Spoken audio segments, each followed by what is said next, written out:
What's up, guys? This is Coach Grant with First Down Training, and welcome to another episode of our First Down Training show. Today, we're going to be talking about 8 tips to help you dominate summer football. Then we're going to be getting into some current events. We're going to talk about the rumored 2026 Super Bowl halftime show headliner, and then we're going to be getting into some questions that you guys asked from a previous episode of this show. So I hope this is able to help you out. Let's get started.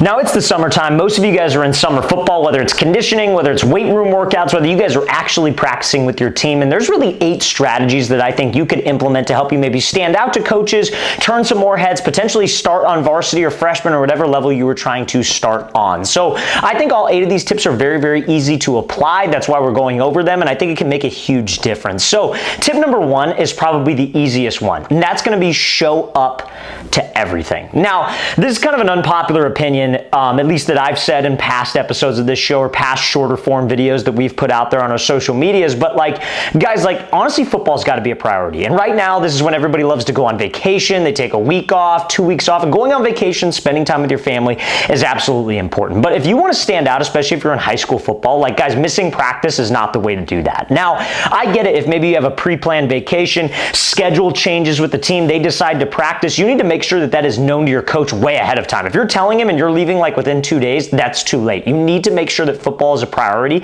and you need to showcase to your coaches that football actually is a priority in your life and you are committed to the team. So you should never miss practice. If you have appointments, maybe you have braces, you're going to different orthodontics appointments or whatever the case may be, you need to make sure that those are scheduled around your practice. Ask your coach, hey, listen, I want to be here for practice. What time is practice? Make sure you're on the same page and schedule your other obligations around that. You have to be at every practice. Trust me, coaches will notice if you were there every single day and you implement the rest of the strategies that we're going to discuss. Now, tip number 2, and this is a big one. So this is for you guys that maybe feel like you're overlooked. Maybe you're a transfer, you're new to the team. Coaches don't know you, players don't know you. Maybe you're an underclassman. Let's say you're a sophomore, this is your first time on varsity. Maybe you're a freshman and you got asked to be on varsity, or maybe you guys only have one team. You're the new guy. How do you stand out? Every single football team known to man has something called conditioning. We all know it. We all hate it. Some of you love it, whatever the case may be. But you need to compete during conditioning. And again, conditioning sucks. I've been in conditioning workouts. I remember I'd have these conditioning workouts with this trainer that I had. And I wanted everybody at the training session I wanted to earn respect, right? I didn't care if they liked me. I just wanted to earn their respect because I would always train with guys who were a level up. So they were in college ball, right? When I was in high school ball. And we would run these 400-yard shuttles. They sucked. You would go down 100, back 100, down another 100, back 100. Is that the best for football conditioning? I personally don't think so. But I think it was more of a mental test, and those sucked, man. But these are college-level guys, dudes that are in D1 ball. Sometimes we'd even work out with NFL guys, right? And I remember during that conditioning period, my goal was to beat them. They were probably going to get me in the 50-yard sprints that we did, but if we were doing long distance, anything over 50 yards, I was going to beat them. And that was going to be my challenge, to beat them every single time, because I wanted to earn their respect. So if you want to earn the respect of your high school coaches, your youth coaches, other players on the team, you're the new guy, compete in conditioning. That's the easiest way to stand out, because they're used to athletes just dogging it. They just want to get through it, right? Because it sucks. But if you're that dude that's winning every sprint, winning every sprint, winning every sprint, coaches see that because they pay attention to, okay, who's winning the sprints? Who's here? Who's actually working? So that's a very, very easy thing that you can do to stand out and be able to dominate at summer football and get the most out of it. Don't just get through conditioning. Make sure you're competing during conditioning. Now, that brings me to point number 3. Now, with conditioning, it's obviously much easier said than done to do that, right? Because if you're running I remember we used to have this thing in high school called 10-10s, right? So in theory, if you did 10 perfect 10-yard sprints, you were done. And I think we only did this twice. Now, by perfect, that means everybody on the team needs to be full speed through 10 yards and finish the line full speed, not easing up, not slowing down, have a fast get off. They would go on 2 sometimes. They'd be set go, and if you false started. So every time we'd make a mistake, they'd back it up 10 yards. And I remember one time we were only on sprint number 3 and we were at 80 yards, right? So it's much easier said than done when you have to kill yourself during conditioning to be okay, now you got to be first. You're breathing hard, you're breathing heavy, maybe you're not in the best shape. So there's a breathing technique that you can use, and that's tip number 3, and that's called box breathing. So what you do, and this is a way to kind of slow down your breathing, calm yourself down, kind of be within yourself, if that makes sense. Because I think a lot of times during conditioning, people are oh, my legs are tired, I'm tired, it's early in the morning, it's late in the afternoon, it's hot. You have all these things going on in your head, and you're not necessarily focused on what you're doing. So box breathing is where you go up, out and then down. So it's like it forms like a box, if you will, right? So what you want to do is you want to inhale for 2 seconds. So you go, and then you hold it for 2 seconds, and then you exhale for 2 seconds. And if you could just focus on your breath, that kind of puts you in the moment. You're just focused on what you're doing, and you could focus on competing during conditioning, beating the guys that you're with, and understanding why you're actually there, not worried about all these external factors like it's hot. And again, much easier said than done, and those are all real factors. You're tired, your legs are sore, you're mentally drained, but again, you got to find a way to push through it and calm yourself down, and that's a very easy technique that you can use. Now, point number 4, you guys, this is huge. This is for all of you that are maybe not just doing conditioning, not just doing, lifting in the gym, and you're actually practicing on the field, you're doing team periods. Be willing to play special teams. Now, some of you may not put special teams in until you guys start pads in August, which is totally fine. This still applies. All these tips that we're going over apply to any aspect of summer football, no matter where you're at. And so that is be willing to play special teams. Now, if you're like a quarterback or an O lineman, obviously that's a little bit different. But if you're a skill position guy and they're doing kickoff, jump out there. They're doing kickoff return, jump out there, because not a lot of people want to play special teams. I'll ask anybody that's ever played in college and has been like a walk-on player or maybe not a highly recruited guy, whatever the case may be, how they made the team was special teams. I knew a guy that I used to coach with who was recruited out of a school, not the most talented player, but he ended up going to Southern Utah University. And he went from quarterback to receiver. He switched to receiver when he got to Southern Utah. And that's not necessarily what they recruited him at, but he was a good athlete, big, tall guy. And he made the team purely off of special teams. He was on kickoff and kickoff return. So that's an easy way that you could stand out to your coaches if you can make some plays in special teams. Now, tip number 5. This is a big, big one for you underclassmen. So like if you're an underclassman, and let's say you feel like you're talented enough to start on varsity, you feel like you compete on varsity, you feel like you're not getting enough looks, you're not getting enough opportunities, there's something called scout team. And scout team is a lot like special teams. Not a lot of people want to play scout team because that means you're a backup. So they take that as like a shot at their skills and a shot at them, like, oh man, you want me to play scout team? Like, I'm a starter, I don't want to play scout team. I'll let the third stringers do it. I'll let the other guys do it, and you just sit on the sideline. That's the worst thing you could do, because here's what scout team does. I remember when I was a sophomore in high school, I was ineligible to play on varsity because I was a transfer, but I was a new guy to the team. I just transferred in. Coaches didn't know me, players on the team didn't know me, and I earned everybody's respect by taking every single scout team rep. And there was another quarterback who didn't want to take scout team reps because he was a little older than me, he was a backup as well, and he was just kind of like, you take it. But when we would play teams that were like, a dual threat quarterback, and I was more of a dual threat guy, I remember they told me, they're like, hey, you got free reign. You could pull the ball down and run, you could go, you could throw on the run, you could move out of the pocket. That's what we're getting ready for. And I remember dicing up the varsity defense. And that was some of the most fun I've ever had, because there's really no consequences. You're supposed to do bad on scout team. But I remember coaches were like, wow, we really got something here with this guy, and he's dominating on scout team, beating our first team defense. You need to do that, whether you're on defense or you're on offense.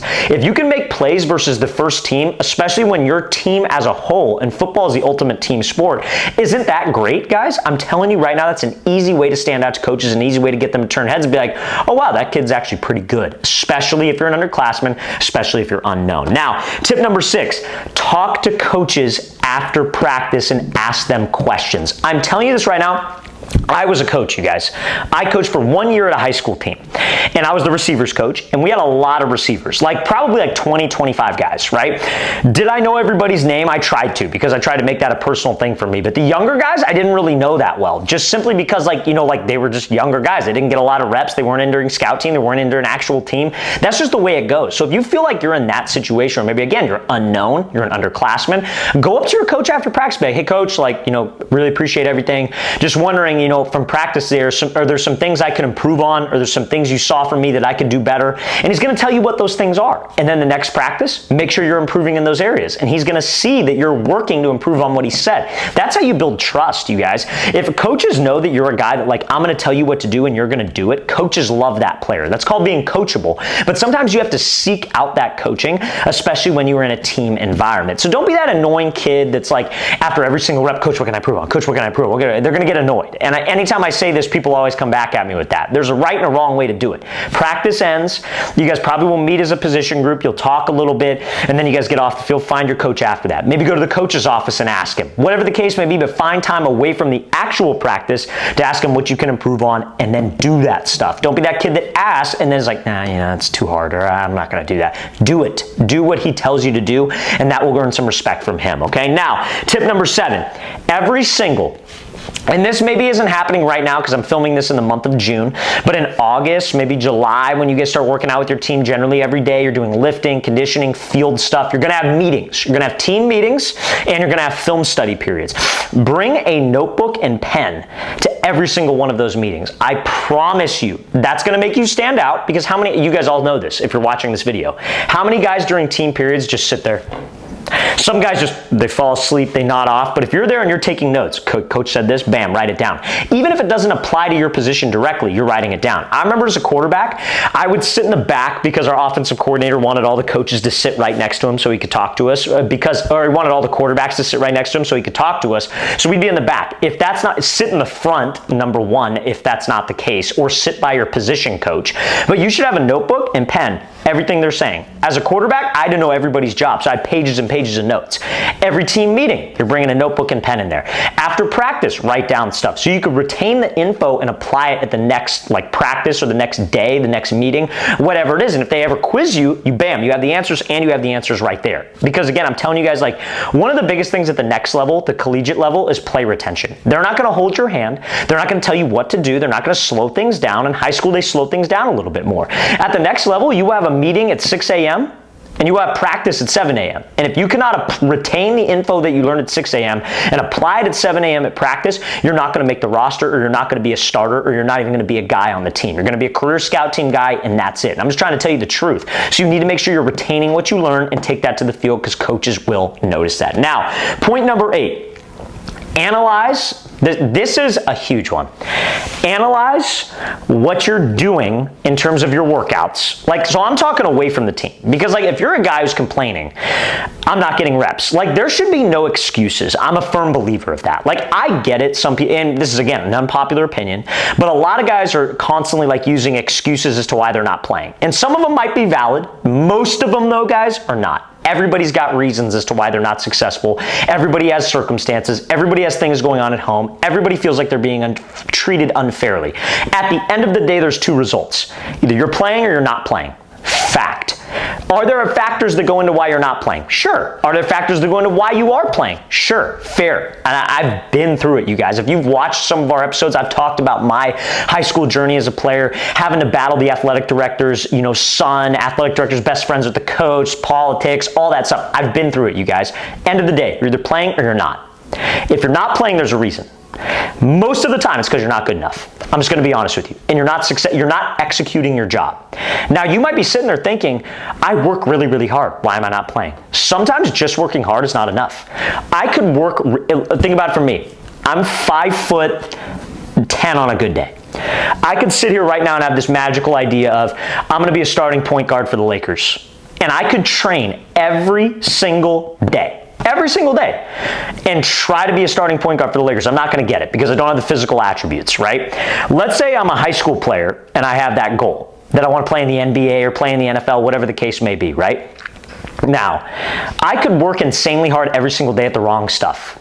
I could work really, really hard at a fadeaway three-point shot. Right? And I could have the best fadeaway three-point shot in the world, but my layups suck. My vertical jump sucks. I'm not training the right things that I need to be training to get results at practice from what my coaches are asking me to do. So you need to analyze what you're doing. Are you working really, really hard, but you're not improving in areas that your coaches actually expect you to? You need to have an honest look at yourself in the mirror. What am I doing every single day? Okay, I'm not doing this, I'm doing this, I'm doing this. Maybe I need to change it up. I need to spend more time here, I need to spend more time there, and that can get you results. At the end of the day, it's about results. Who's gonna put the team in the best position to win possible? And that's what coaches wanna see. They don't wanna see the guy who works insanely hard, but doesn't get any results. Who cares if you work hard? If you're not working on the right things, and you're not getting results, none of that work matters. And I'm gonna try to tell you the honest truth, because everybody's like, work hard, work hard, work hard. Everybody watching this will say that they're a hard worker, but what are you actually working on to give you results on the field? So guys, if you you follow those 8 things, I promise you you're going to turn some heads. I promise you you're going to get some attention at practice, and you will be in a much better position to be able to start on your team, okay? So that's all I'm going to say about that, guys, and I appreciate you listening to that spiel. Now, before we get into some current events, we got 2 current events we're going to be discussing, and then we're going to be answering some of your guys' questions from a previous episode. If you are a quarterback or wide receiver watching this, guys, we are coming out to 2 more cities this offseason for 2-day-long QB and wide receiver training camps. Our next camp is going to be in Boise, Idaho, and then the camp after that is going to be in Los Angeles, California. Those are our last 2 for the year. Soon we'll be releasing the schedule for the next year, 2026. But guys, if you want to sign up for our Boise camp or Los Angeles camp, go to that very first link in the description below. That's where you can sign up. That's where you can get a spot. So again, guys, very first link in the description below. If you're local to one of those 2 cities, we'd love to have you out for 2 full days of training, guys. It's 4 hours each day. We work with each athlete individually. All our camps will sell out, so make sure you take advantage of that, guys. Very first link in that description below. Now, let's get into some current events, you guys. So current event number 1, JayZ is rumored to be the headliner for the 2026 Super Bowl halftime show. That would be awesome. I'm a huge JayZ guy. I don't know about y'all. I would like to hear what you guys think in the comment section below. Big JayZ fan. Like, if I'm listening to 2 guys, like, I'm more probably of a country music guy, personally. But when it comes to rap, like if I'm listening to something while you can't listen to country music while you work out, you just can't do that. It depends, but most of the time it's not country music when you're working out. But if I'm working out, driving to a training session before camp, I'm listening to 2 rappers. I'm listening to Future and I'm listening to JayZ. And so I'm pumped. JayZ, I haven't watched a halftime show, you guys, in probably 5 years because I just don't care. I'm just like, who cares? Like I could care less. I really don't want to watch it. I take that time to eat during the Super Bowl and then I go watch the second half, right? This year especially, didn't watch the halftime show at all this year.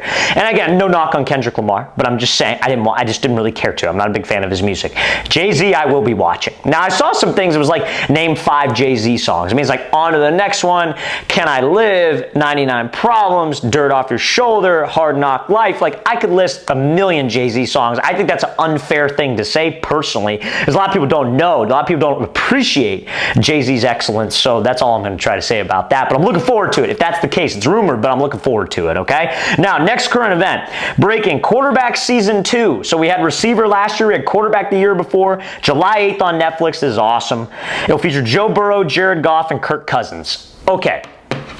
Joe Burrow, I'm fired up to see. I would love to, like, honestly, guys, who would you have liked to see? I mean, post in the comment section below. I'd love to know who you guys would like to have seen on this series. But Joe Burrow, without a doubt, is who I'd love to see. Jared Goff, I think that's super interesting, just especially because of the Lions' run, the run that the Lions had. And then, honestly, Kirk Cousins, I'm really not that interested. Like, I don't know why. I think it'll be interesting to see maybe all that, like, contract stuff that went on with Kirk Cousins. And Kirk Cousins is a great dude. Like, Kirk Cousins is a guy who I would love to sit down and just hang out with for an hour and a half. Seems like a great guy, especially after the first season of quarterback. But I really am not, like, I just don't care that much, to be honest with you. I'd love to know what you guys think. Love to know who you would see. Another one that I'd probably like to see would be Josh Allen. I think, honestly, if they replace Kirk Cousins with Josh Allen, that'd be sweet. Who else would I like to see? Jordan Love would be cool. Don't know if it would be the best for TV.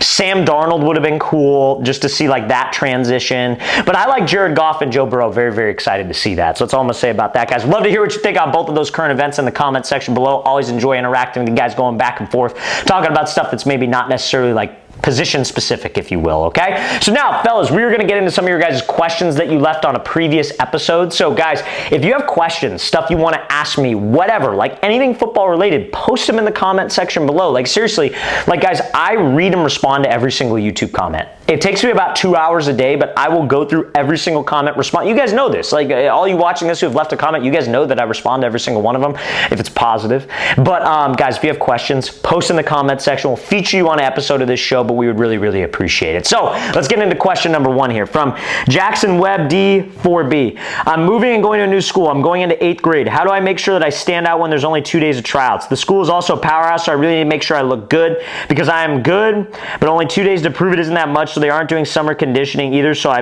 only met the coaches at tryouts. Thanks, coach. So, if you're trying to stand out at practice, you maybe don't have a lot of practices with the team, you're the new guy, 2 things that I recommend. Number 1, make sure you know your playbook. You need to go home after practice. You need to make sure that you are up to date with the playbook. Try to get on the team's huddle account so you know what the playbook is if they upload it to there. Ask other coaches, get other coaches' phone numbers, ask older players than you so you can be on the same page playbook-wise, because you don't want to be behind mentally, because that's what keeps a lot of guys off the field. Number 2, play scout team. We talked about that earlier in this episode. If you guys play scout team and can dominate on scout team, that could turn a lot of heads. So if you only have a couple practices, there are going to be scout team periods where you could play against the starting offense, starting defense, whatever position you are, and that could maybe get some attention from coaches as well. So I hope that helps, man. Thank you for asking that question. Next question, you guys, from Jixer7254. He is asking, I'm an undersized player at wide receiver on my team, and the coaches don't like releases or anything that takes too much time. We stick to the route no matter what, and with that type of mindset, our coaches like more bigger, taller players because they tend to get the ball without any fancy moves. What should I do? So, if you have an older school coach who's not the biggest fan of releases off the ball, moves off the line of scrimmage to beat press,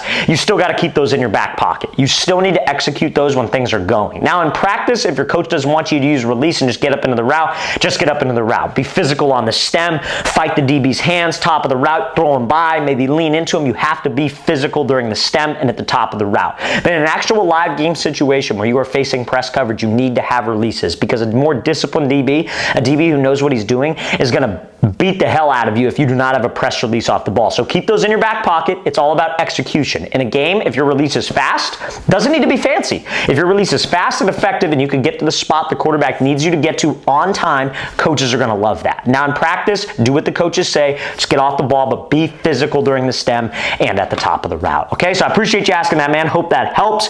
Next question from Trevin Kennard. Hey coach, my name is Trevin and I'm a sophomore, and I recently thought about transferring to a different school because I felt like my coaches didn't see me, but I decided to stay and go through this position battle. The only thing stopping me from starting right now is my speed. I run a 5.5 40 and I just want some drills and workouts I can do to get faster. So 3 things you can do as a player to get faster. Number 1, train with resistance. So maybe 2 times a week, go to a hill, run up a hill, go to a football stadium, run stadium stairs, maybe get a speed sled, speed parachute. Training with resistance is great. Number 2, highly recommend investing in a couple sessions with a dedicated speed coach who could work on your running form, teach you how to stride, teach you about foot strike, ankle stability, your running mechanics. A lot of guys have very poor running mechanics, and that's what hinders their speed. And last but not least, in the gym, make sure you're incorporating athlete-centric movements. So box jumps, plyometrics where you're having to jump on one foot, Olympic lifts, anything that is explosive and you're exerting all-out effort, because that's the key to speed. When you're running as hard as you can, you're exerting all-out effort. So that's activating something in your body called a fast twitch muscle fiber,